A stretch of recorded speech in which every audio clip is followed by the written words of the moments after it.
爽不爽快，开不开心？火箭成功发射程度的。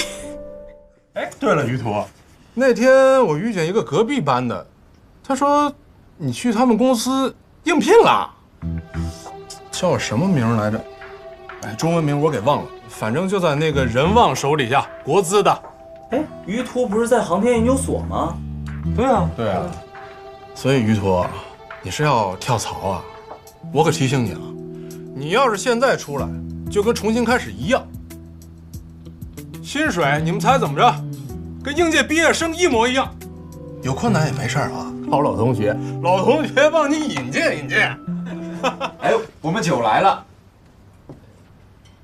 于先生，上次您和乔小姐在这边存的酒，我拿过来了。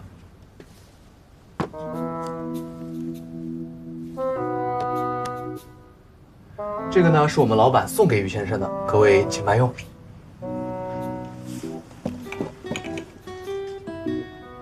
先生，您的酒呢一会儿就到。于途，你来过这儿？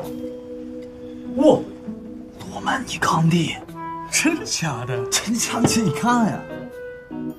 可以啊，于途，可以啊。你深藏不露啊。这酒多少钱？这酒起码得。我有事儿，先走了，你们聊。有空再聚。好。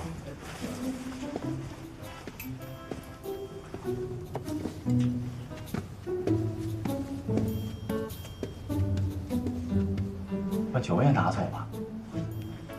对啊。曲明，吃啊，送。吃啊吃啊，送的，吃啊！吃。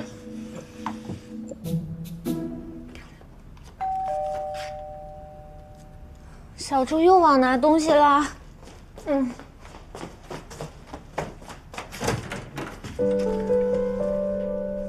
你怎么回来了？你把这酒也带回来了？舍不得给他们喝，就带回来了。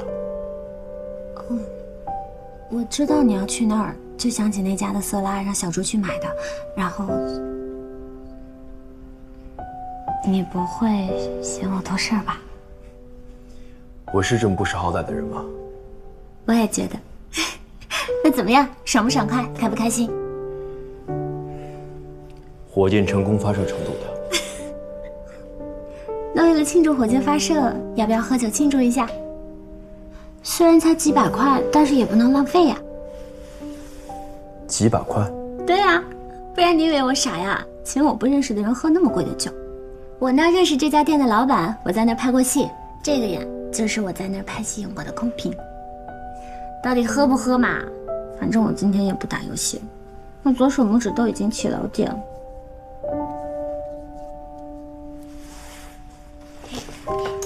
我去找杯子。